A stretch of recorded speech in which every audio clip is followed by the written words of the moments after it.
All right, I'll welcome everyone to the first of three classes that are about the Tanakh. Hopefully many more than that ultimately in the span of the course of years, but these three shiurim are on the topic of Unsung Heroes of the Tanakh. They are in partnership with Anshe Emet and also with 929, the daily Tanakh learning project, who really inspired this whole thing, and they 929's mission is to expand Jewish learning to all the parts of the Jewish world through the Tanakh, through our most ancient and core of texts, and through approaching that text from different perspectives that span all the different parts of the Jewish world, and bringing those parts together in a single learning project. So we're going to be hopefully doing some of that this evening and the next few weeks when we're doing this.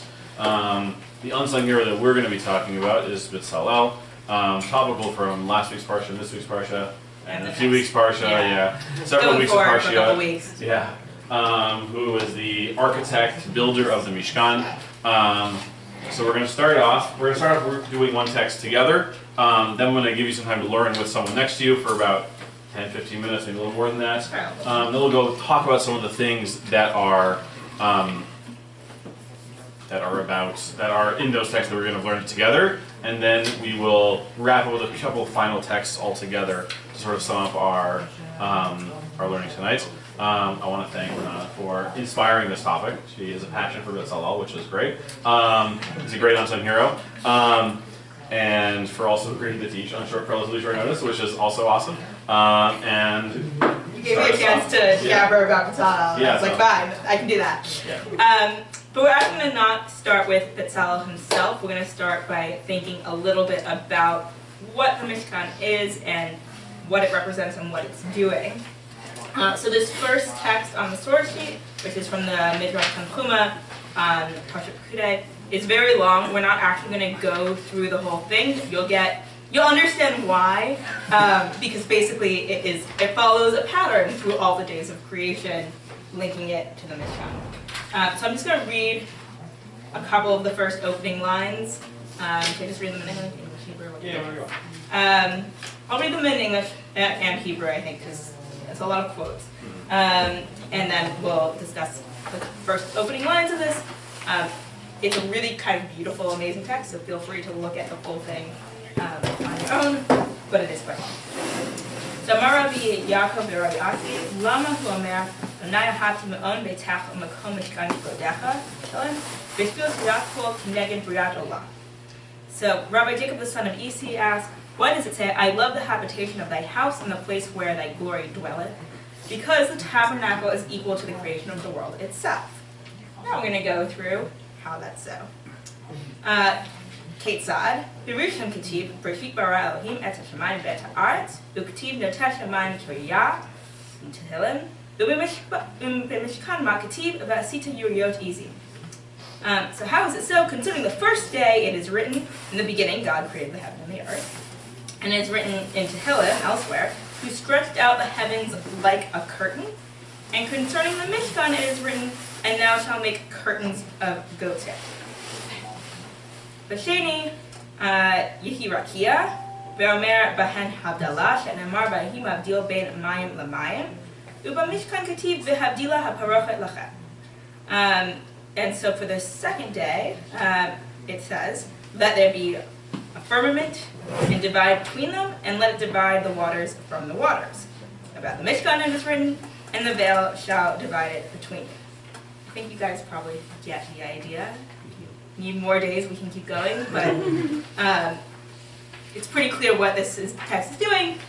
Take quotes from the first parak of Bereshit about creation, and then sometimes we'll bring a kind of middle line about creation from someplace else, and then we'll link it to something that comes up in the building of the Mishkan that uses the same language.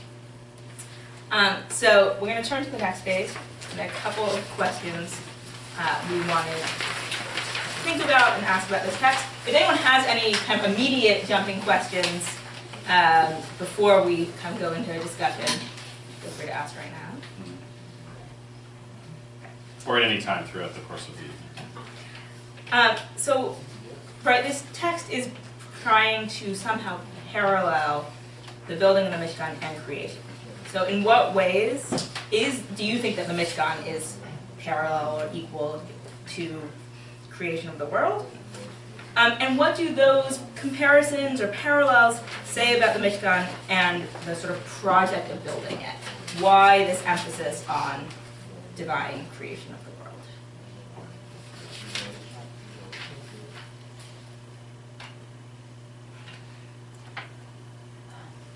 We don't bite.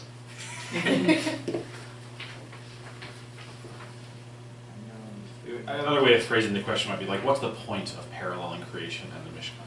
Like, why is that a connection the text is clearly very intentionally trying to make? Like, it's using words that are not common words in anywhere else in Tanakh to make parallels between these two stories, these two like narratives of building creation of something. Yes, Ava? It's just emphasizing how central the Mishkan should be to your life, like creation. Right, like there is nothing but creation. Right. And so the Mishkan should also have that kind of level of centrality, you're saying. The building of the Mishkan is a divine task. Mm-hmm. So the creation thing is done by God, and the Mishkan is also God-related, God-connected. Mm-hmm. Yeah. So God created the world. Yeah. And this is something that like the people can do, but it's their own creation. So you have like God's creation and then the people's ability. So it like makes the people be able to do something that's kind of like God in that way. Nice. Yeah, I think to like add to that, God commands the Jewish people to build this, but God needs the people. So it's a sort of, if God created the world alone, but here God is partnering with the Jewish people to create something that is also going to be incredibly central. Mm-hmm. Any more thoughts?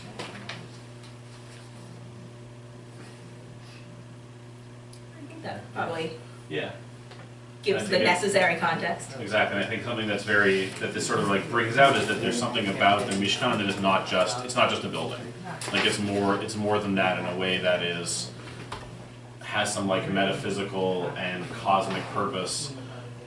Outside of it's already metaphysical, like it's already like metaphysical purpose of like being the place where we worship God.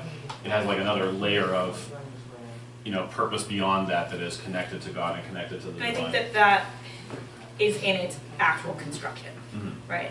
Yes, once the Mishkan is built, they're going to bring korbanot and worship, but there's something about the physical building of the Mishkan that happens in this initial time. Maybe it's also going to happen every time if they decamp and then camp and build it again. Right, dozens times over the years they're in the wilderness, yeah. That is somehow parallel to divine creation. Something else that I just thought now that's interesting about that is that like like God didn't just create the world like that. God could have created the world instantly and it would have all been, but God went through steps to create it to show that like that process is important and that like that's being mirrored in the Mishkan in a very like significant way. Like there's, I don't know, is the Mishkan I think the single thing that is the most psukim about in the entire Torah is probably the Mishkan. I think that's probably an accurate statement. Quite possible. There are 4 whole parsha, and 2 of them are like amongst the longest parshas in the Torah that talk about the Mishkan. Like Vayakal Bakudei combined are like 250 psukim, which is like a colossal amount of psukim. But it's probably the single thing that is the most discussed about in the entire Torah, and to show how much that level of detail is meaningful. Like by the weight of how much is like placed upon it, and also to have that connection to this creation thing, which is like the Rambam talks about. Where is this from? It's something I taught relatively recently, but he said something like along the lines of like everything like we do is like saying thank you to God for creating the universe. Like God didn't have to create the universe. Like, God didn't have to make a universe for us to exist in and create our existence. So, like, every moment of every day, everything we do should be thanking God for that. And to, like, parallel this, like, building that we get to build, in the desert with that is pretty incredible, I think. Common question? Yeah, so, we say, well, okay, we're going to parallel it to creation. And I guess if we're thinking of the two biggest moments where God showed his divine power, it's creation and the Exodus. Do you think that Bnei Israel is probably too close to the Exodus to be able to use that as a parallel? Why not parallel it to the Exodus? Because I think there's something about that's a good question.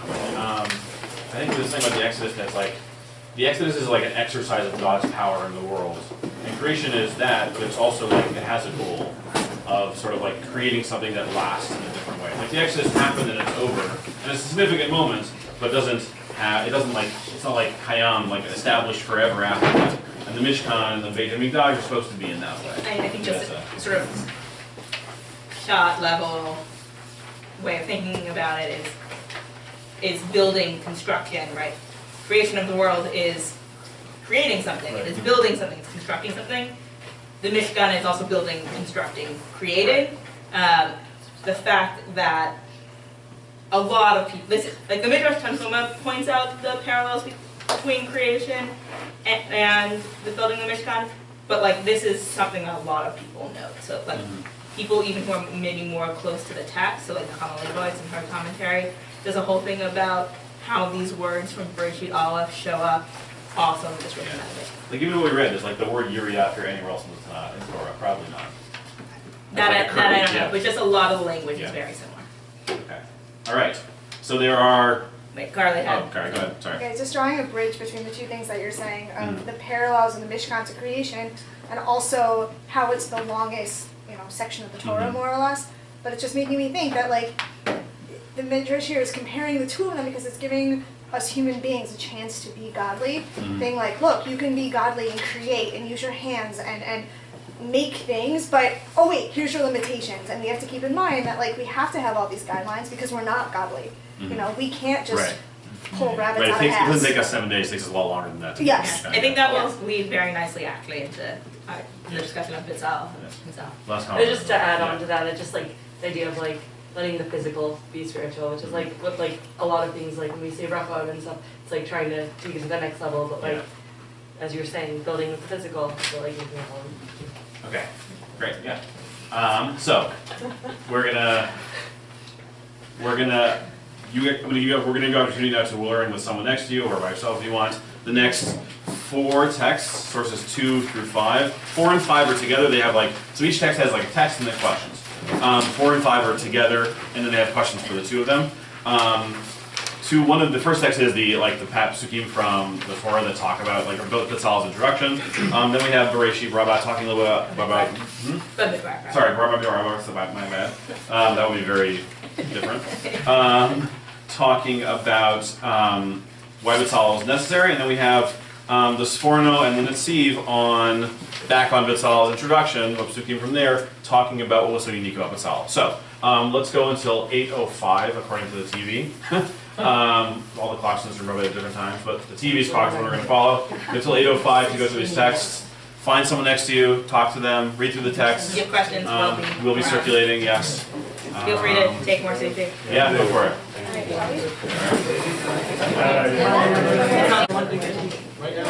Right, it seems like people have mostly wrapped up, so we're going to start talking about some of these together now. So, text 2, source 2, what do we call it? Text or source? Text. Yeah. Text 2, which is the introduction to the Bezalel and the whole project of building the Mishkan. Also, a shout out to Oholiav, who's also in there, who gets play second fiddle to Bezalel, but who Sarah Palmer is teaching 2 sessions from now, loves and wishes she could teach more about. So I want to give him a shout out. He's the other guy who's involved in building the Mishkan. We're just talking about Bezalel though. He's the really unsung hero. Yeah, he's the really unsung hero. That'll be the next series. Really unsung hero. Yeah, it'll be like him and Bilam's donkey or something. That would be his donkey. Yeah, pretty big. Yeah, the donkey is definitely a sung hero. Okay. Anyway, back to the things we're learning about. Thinking about this text, I think one thing that stands out is how is this a unique introduction to Bezalel? This is a question I'm asking you. Not as but you can think about it thing first. But how is this a unique introduction in terms of introductions in the Tanakh to people that we meet? I will say as the Bezalel fangirl. Yeah. This is probably the reason why. I don't think that there's a whole lot of other biblical characters who get introduced in this kind of really long, descriptive way. I think it's a really beautiful description that has a lot of meaning in it. So I knew some of the other sources before we put this together, but like this is where my love of Bezalel originates. So it is unique in that sense, but like what is special about it? What's like makes him special that comes out of this text? Yeah. Go ahead. Well, the phrase that I kind of get attracted to is Ruach Elohim. I don't know how many people in Tanakh are introduced with that. There are certainly other people who have mentioned with Ruach Elohim, but certainly those people are much more well known. Right, like King David. Gets that, yeah. That's also a big difference between him and the other guy mentioned later. Yeah. They're both very skillful, but the other person is not mentioned with Ruach Elohim. Yeah. I think also, at least in like my education, Ruach Elohim is like almost like prophetic ability, right? Like having some like access to the Shekhinah, you know, like Rashi had it. That's how he's able. Right, like that I feel like is what I was told, and like that I wouldn't have thought of it. Yeah. He has a resume. Yeah. Like he actually has like these are his skills and Microsoft Office. Right. Yeah. Yeah. Here's why he's qualified for this job. Right. As opposed to a lot of other leaders like Moshe, who was like the leader going on, he was like not qualified for the job at all. Right. Right. And it says that several times. Yeah. Most other people are introduced by like, yeah, he's related to these guys. Yeah. I also don't know how many people would have been fighting to be Moshe. Like, I would imagine people would have, Right. no, I can do this. Like, Applied for that job. Yeah. Yeah. You gotta have a really good resume. yeah. Yeah. So, I'm still trying to absorb all this, but I think, the question I had when I learned through this initially is, well, there are thousands of people who, if they had Ruach Elohim, they could have probably done the same thing. So what was unique here? So, as you're talking about it, Right. One second. What was it like? That's a good point you make. That the Ruach Elohim is kind of like a cheat code a little bit. yeah. Right. If you can have Ruach Elohim, you can like do whatever Ruach Elohim is going to give you. But something. So the answer I think is Pasuk Beis. It says it really gives who he's descended from. Tzalab and Uri ben Hur, Matir. Now I don't know if Uri's mentioned this, so we know who Hur was. A leader, took his leadership seriously. Ultimately got killed according to the Medrash. Judah, we know, became merited Malchus, married monarchy and the Jewish people. It's an illustrious line of some kind. But it's more than that. So what God gave it to him, because he was able to take it and integrate it with what he had. What he had is that legacy of his parents and grandparents. So he took it and took it more than just a Ruach Elohim. He took it and made it more of his personality than other people would have done it. And he already had that in him. So I think that's what, when you put Pasuk Beis and Gimel together, I think that's what's saying. He had more, he was able to do that. And that's why it made him special. It's just like this personal history that he like brings with him into it, and then you mix that with the Torah. Yeah, nice. I mean, I think that's a Rashi, actually. Possibly. To wise people, God gives wisdom. Which is also an interesting contrast to a lot of other leaders who are fairly anonymous, right? Like, David is the youngest son of a random guy who lives in Bethlehem, or Shaul is a similar kind of thing. That's sort of like the perception that's not trying to give you of these people is they're not special. And I mean, for David, you have all of Ruth. Right, but that's sort of like, It's a fairly but I'm saying he was. But it's sort of like it could be the other way around too. Like the pedigree is important because it's David's pedigree. Yes. Yeah. Is he among the first people to, other than the only other one that comes to mind is like Terach sold idols, but I mean the first person in the Tanakh that has some kind of trade or retail. I mean, like is it selling something? I mean, because everyone else has been shepherds, right? They kind of just kept their. Yeah. So what jumps to my mind is actually in the genealogy after Rishon. There's some weird stuff in there. Yeah, but we hear about the first people to make iron and whatever, and in particular, like one of the few female characters who's mentioned is Naamah, who's the sister of Tuval Kain, who I think like is the one who is the first like metal worker, and one drash is Naamah means beauty, or whatever, and that she provides the sort of aesthetic beauty to the sort of metallurgy that comes in there. So there are some other characters, but you're right that like this is definitely different than most of the characters who we know as like nomadic shepherds. And there probably aren't a lot of other characters in Tanakh who are like acknowledged as craftsmen in any way either. Like Well, who were you just saying? Like, were they like assigned by Hashem or like? No, it's like a random genealogy. Yeah, so I feel like that's what's interesting here is like you always have like whoever's assigned by Hashem is like to do more of like a leader or like to do more thoughtful like spiritual, and I know it comes up later, but like this is the first person that's like, I'm singling out someone for the physical, which is like what you're saying, is like the first, even if other people are mentioned, to be singled out by that skill for something. Good. Yeah, absolutely. Yeah. And this is the kind of person we're dealing with when we're talking about this like role that he's going to take on. Okay, let's talk about the next text. A little low on source sheets, which is amazing. Yeah. So, I've always really also liked this midrash. This is one of the ones that I knew from before. So I think what this midrash potentially adds, and I know we were discussing, is like, what quality does this midrash talk about that makes Bezalel sort of necessary above Moshe? Like, right, couldn't Moshe have built the entire thing, or Aaron? That would have made sense because he's going to be the Cohen Gadol. Like, what is it about Bezalel that is somehow makes him able to do this work according to the midrash?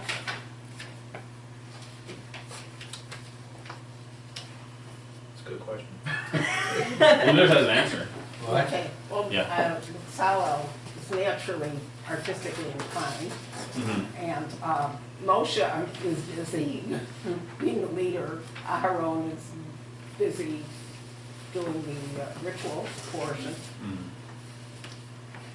So like they're too busy to do it is kind of what you're saying. Yeah. Potentially, yeah. And then they're not artistically inclined. Mm-hmm. Yeah. Yeah, and that's something that separates them from them. Yeah. Yeah. So we actually looked more at the very bottom of Mhm. this, Yeah. That's the and Bezalel's name Right. basically says it all, Yeah.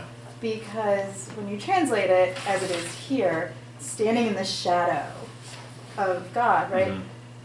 There was no question in Bezalel's mind that he could do it, and he could do it exactly as it's expected to be, no questions asked, because of all of the divine spirit and all of the skills that we've been introduced to beforehand. Mm-hmm. Why would it? There's no one else that just has that confidence and the trust in Hashem that it will be what was asked. Nice. So it's like a combination of like having all the abilities and being artistically inclined, and having like the confidence and the self-awareness to be like, I know how to do this the way God wants this to happen, and I can make it happen. Yeah. And right, the text kind of points it as like he built it immediately, miyad. Like Yeah. Moshe's failing, trying to do it, whatever. Yeah. And like Bezalel's like, oh, done. And right, I think Yeah. right, and that links again back to the name that like he has somehow some kind of special connection to God. He's in God's shadow. God is creator. Yeah. And Bezalel is too, in a small way, in the shadow of. Well, it's like you said, Ruach Elohim is typically used to describe prophets, and like he's like a prophet in a way of like expressing Hashem through like the physical things. Nice, yeah. I think a kind of a follow-up question to ask that sort of to that idea is like, why is that necessary for the Mishkan? Like, why does the Mishkan need someone like that? Why couldn't it just be like all the other things Moshe does, where God tells him what to do and he does it, which is like basically the rest of the Torah, like from here on out, right? But why does this need this special kind of person with special kind of confidence? So, sorry. Quick question I would have is like, is this the first time we really have a really big technical job that Moshe undertakes? Yeah, probably. Yeah. But also we have the technical, the non-technical job, but also like logistically nightmarish job is moving like 2 million people out of. No, I agree, but I also. So it's capable in certain ways. I agree, but also like if you come across some people, right? If you take like there are people who are like naturally have that social sense, and the more social, then you can come across people who have that technical mastery. So the answer is like this is so different from everything else Moshe has to do. Yeah, that he has it's to do special. Yeah, you just need somebody else. Yeah. So I think that if we think about what the Mishkan serves and what these utensils serve as, they serve as the way that Jewish people are supposed to communicate with God. And so what Bezalel had over Moshe, it appears based on this, is that Moshe wasn't able to bring down whatever was up there, the ideas that were brought, and he was and couldn't materialize them down below. And what Bezalel had, that ability of that, connection, or maybe you could even say it's the idea of Lo B'Shamayim, that he was taking his own artistic abilities and licensing and being able to bring it down here, and that's what ultimately God wanted. was for us, So some kind of like put his own intuitiveness in the service of God that he has that is necessary to build this thing that's dedicated to the service of God. Nice, yeah. Yeah, just one thing, the next text kind of talks a little bit about it, about being the conscious of what you're doing, this act is a holy act in itself, and you were talking about how you could have just told Moses to do it, and then Moses could have done it. Right. And we see that for basically every commandment that comes after it. It's God tells Moses to tell the people this is how you do something. Whereas in this case, it seems like the action of it is beyond just later they'll have a Mishkan where they can do all these sacrifices. The action of building it is something that is divine and special. And therefore, you need someone to have someone like Bezalel who has the divine every time he thinks about making this or making that or building this or following this specific instruction. That is a holy act for him, not just relaying how it's supposed to be built. Nice. So it's sort of like part of it is coming from him that's more than just like following instructions. Nice. Yeah. Is that does someone maybe on purpose, and this is just like hypothesizing, but like almost like Moshe, it like keeps Moshe humble, like he can't do like everything, or for the people to see that there are other people that. I mean, one of the things that we'll talk about and that's interesting here is the Mishkan is also thought of as a communal project, right? What project? A communal project, right? Other parts of the text regarding the building of the Mishkan talk about how all the people are involved, and so it's not only supposed to be Moshe. A lot of the leadership of the Jews in the desert seems to be fairly top down, and there are some problems with that once we get to Bamidbar. But here we see a little bit of bureaucracy or splitting up the different jobs that need to be. Something we also see in general with the Mishkan is this like communal involvement that's different than like people like bringing stuff and like that's like Jewish professionals like favorite like pasuk is the one where like the Jews bring too many donations and they have to like tell them to stop bringing donations. Like everyone who works for any kind of like Jewish organization that needs money is like wants that to happen all the time. But like it's communal involvement to like a level that is like unprecedented. And you still need the head of the organization here. Bezalel can help kind of organize that. And he's like more one of them is kind of what we're like you're saying with this than Moshe would be. It's like not on top. He's like a new guy outside the power structure. Should we move on to 4 and 5? Sure, yeah. I think the big thing the big ideas in 4 and 5 are like, what are the unique things that Bezalel needed to have and be? And we talked a little bit of some of these, but like, what are the unique things that Bezalel needed to have and be to be this person? On top of the skills, on top of that like divine connection that he had. Yeah. So it kind of tags onto what we were just talking about earlier, which is that this isn't about how many cubits and how many amod and how many rings and how many. This is about a concept that you have to have a partner who understands without God speaking and without God telling us explicitly, as it's been throughout up until this point. You get this kind of concept, and you have to have someone who can take that and interpret it. And so it's almost a partnership with God. I mean, that's the Bezalel piece of it, because you have to have somebody who almost is connected mentally to what God wants, because there are no directions. If you study like the history of architecture, however, sometimes what people will talk about is times when the patron, the person who's asking for the building to be built, and the architect just meld so well that they really are able to create sort of glorious works of architecture, because the patron is like willing to pay for things and willing to experiment and let the architect then kind of go and be fully creative, and that's often where sort of the most stunning architecture does come from. So this idea of like Bezalel just kind of gets God together, they're great partners and really excited about this building and can do something really great. It connects very well with what Sforno says too, of this like being conscious, constantly conscious of that he's performing a divine commandment, right? He's doing what God wants to do, but he's not like hearing God saying to him all the time. He's like, I know this is what God wants to do, I feel like this is what God wants to do, and God is guiding me in this, and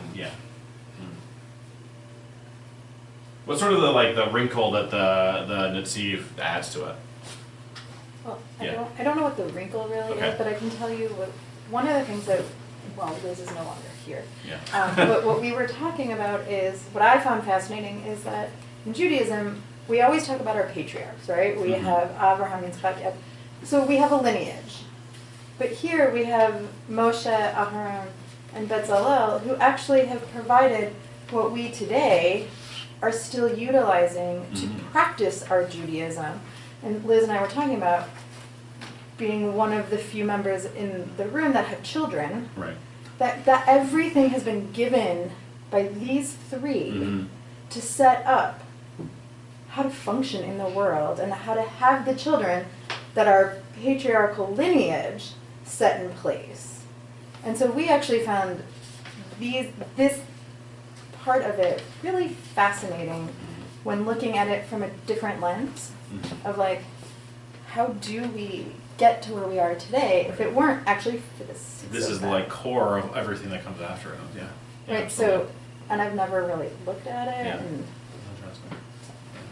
And I think that's sort of like, back to what the Netziv, why I called it a wrinkle. It doesn't have to be a wrinkle, but like I think what the main point that Netziv makes it sort of different than the Sforno is that it's all of these skills and all this confidence, but also there's a caution involved, right? He says that this idea of Re'u, I see that I have called him, see that this is what you're doing. It's like, see, look, be cautious, don't be careful about this. Because it has such a lasting impact, because it's so important, because it's so vital, because it's so complex. Have that sort of like feeling of God guiding you and be confident about that, but don't rush through this and don't, do it just like off the cuff, like take it slowly, be cautious about it.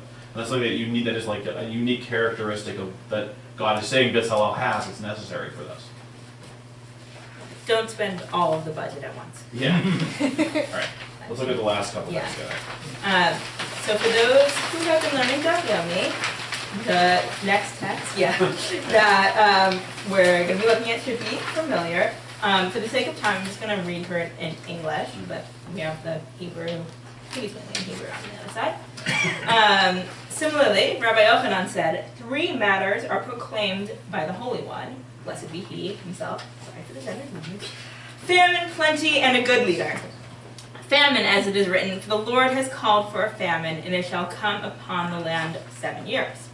Plenty, as it is written, and I will call for the grain, and you will increase it, and lay no famine upon you. And a good leader, as it is written, and the Lord spoke unto Moses, saying, see, I have called by name Bezalel. With regard to Bezalel's appointment, Rabbi Yitzchak said, one may only appoint a leader over a community if he consults with the community, and they agree to the appointment. As it is stated, and Moses said unto the children of Israel, see, the Lord has called by name Bezalel, son of Uri, son of Hur, of the tribe of Judah. And that comes a little bit later than the introduction we talked about. The Lord said to Moses, Moses, is Bezalel a suitable appointment in your eyes? Moses said to him, Master of the universe, if he is a suitable appointment in your eyes, then all the more so in my eyes.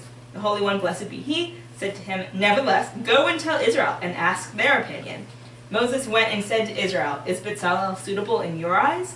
They said to him, if he is suitable in the eyes of the Holy One, blessed be he, and in your eyes, all the more so he is suitable in our eyes.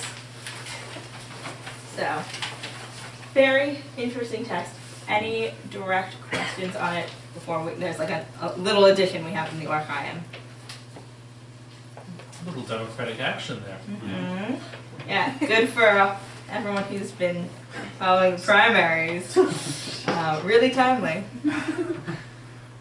Okay, I'm gonna just flip the page to the text because this adds a little bit more or sharpens what's going on in Brachot.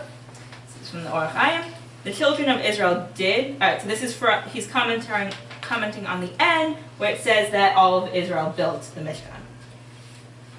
Although it was only Bezalel and his helpers who had actually performed all the work, a person's delegate is accounted as like the person who has delegated him.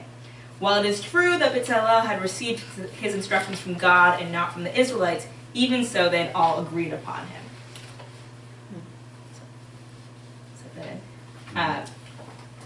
So we have a couple of discussion questions to think about, so please jump in with your own thoughts. So what do these texts say about the nature of communal leadership? What does it mean for Bezalel to be a paradigm of leadership, right? He is specifically called by God, and that's like a distinction of being a good leader according to Brachot, one of the 3 things that God appoints himself. And then thinking about the Or Chaim, what are the implications for the community of being responsible for the leaders a community chooses? And how does this relate to Bezalel and his role more specifically? A lot to take in. Can I make an overall comment? Yeah, absolutely. So I compared this, so when Shlomo Melech built the first temple, it always bothered me when I first learned when I was in yeshivas, why do you go to non-Jewish sources? Didn't his own people have the talents? I believe they did. Every take you got 1,000 people, and you have all the talents you need. Okay, I'm sure they're great people. So and I think I don't know if Chazal took Shlomo Melech to task for it. But for some reason, I think they did. But so if you go back to what Saperno said, the Hebrew is slightly, I think, a little different. And this is something I always think about. But you read the last line. Kidavar Ikrehu b'Malachas Kodesh. Again, that's as Aidei B'cher Hashem. Okay, the chosen of God. Hamachavim Pulaso, who could fully get to understand the work. Sheyusak Tachlis HaMitzvah. I always think about this. Could physical things take out spirit? Come up in a sense alive? Could it become spiritual? So you're not just looking at wood here, you're looking at more than that. This house of the Torah, is there some life to it that maybe Bezalel is able to bring out? And it's a subtlety. So you could have, the best architect create something that's gorgeous. But is that what we want? We want that person to put spirituality into it. And you're saying with Shlomo HaMelech when he goes and he didn't do that, whereas he did it. Now, how does this? I can't say how does it express itself. Right. It's something that maybe people would feel more, and it speaks to them, and maybe that's just emotional. And maybe that ability of the building and the objects to express themselves is so much more important than something that's a mishkan, something that is this object, that is a communal object. Everyone. Well, but to come from a source that understands what it means, what it should be, and maybe that's how you put everything together. Yeah, and you're the person who can make it feel like that, and make it feel like that for everyone. Yes. To be able to make it really the thing it needs to be. I like what someone said. Hashem did not want to give it to Moshe. I don't know who said it. Yeah. To humble Moshe. It was. Yeah. I like that. Yeah, that's right. That was great. Yeah. Yeah.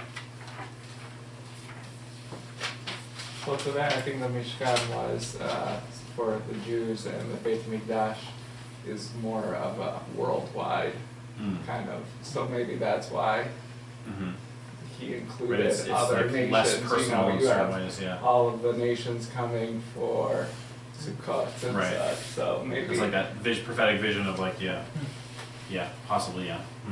So that, to maybe bring that back to this final source we just looked at, right? Thinking about even more so than the person who's tasked with building this thing and is really representing everyone in that building, and all of those people who come and use the building or who sort of assent to this person being the architect, right? They're all going to merit because of the decisions and actions of that leader. So there's a lot resting on those shoulders. Yeah. Lots of physical things resting on the shoulders, and also spiritual. Yeah. And the Beit HaMikdash that Shlomo built is modeled on the one that Bezalel, on the Mishkan that Bezalel built too. So this was even more important in some way than that. Yeah. And the Kalim, a lot of the Kalim same are ones, supposed to be the same ones. A couple of them probably. Yeah. All right, we have a few more minutes. Let's. Yeah. Yeah. Do you have a thought, and then we'll wrap up. Many of you were not here when Rabbi Patton was here, but in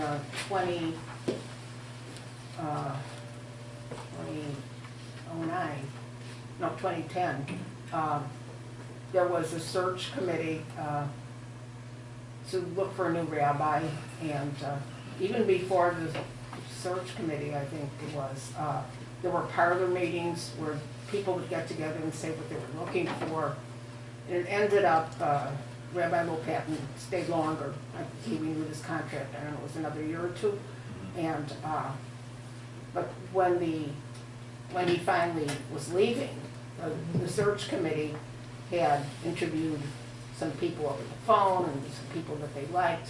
They interviewed in person, but it came down to 3 candidates that all spoke in front of the congregation, and then the whole congregation voted.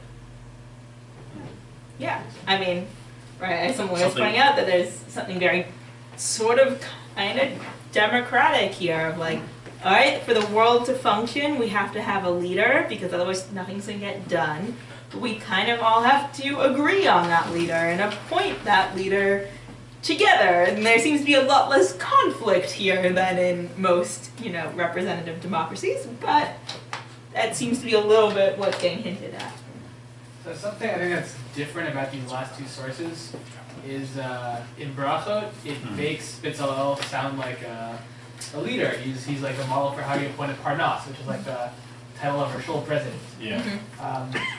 Whereas the Or HaChaim makes him sound like he's like the delegate who does all the work, which is kind of also what the Torah sounds like, which makes him sound like he's the one who they pick to do the actual work. Yeah, like the shul board picks someone to clean the shul. It's being the shul president versus being the gabbai. Exactly. Yeah, so I think it's two different models of what roles leaders can occupy. Yeah.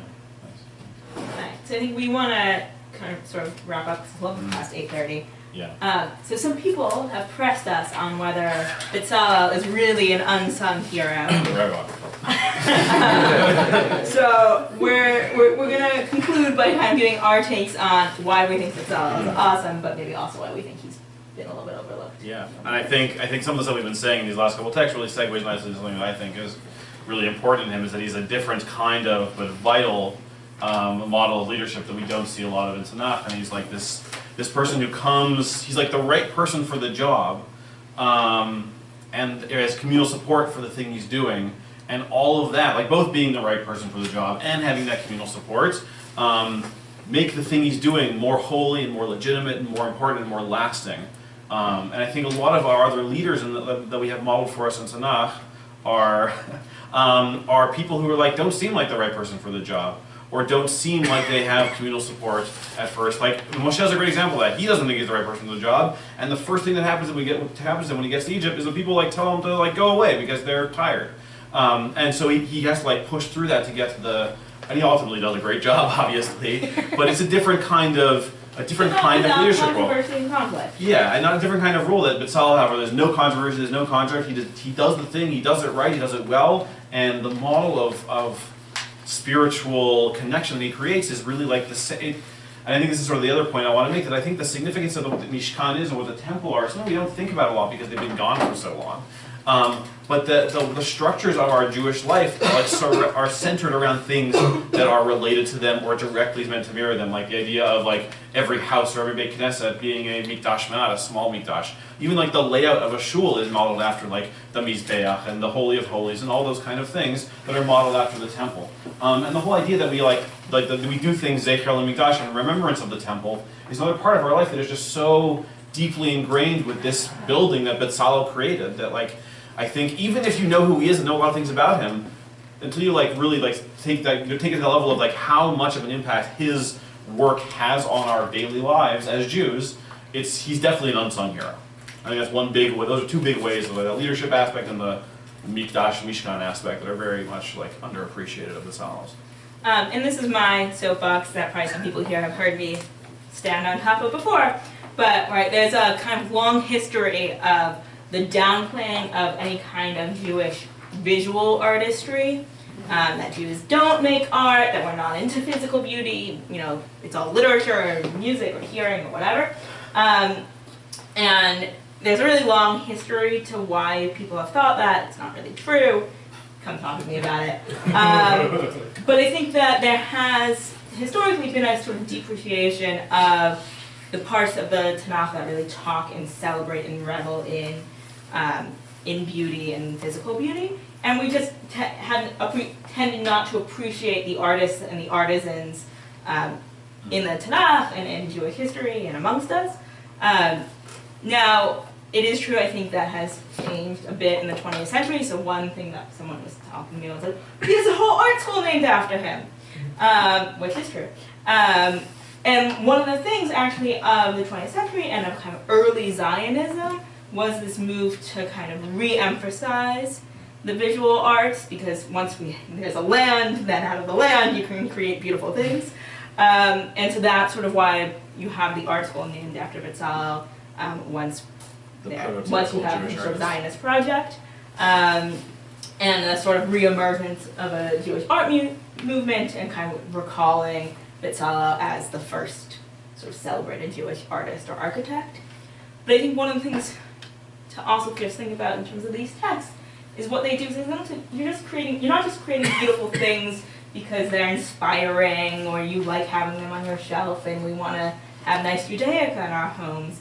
But what Bezalel seems to do, where if the Mishkan is paralleling the same patterns or whatever of divine creation, then Bezalel's work was also like divine creation.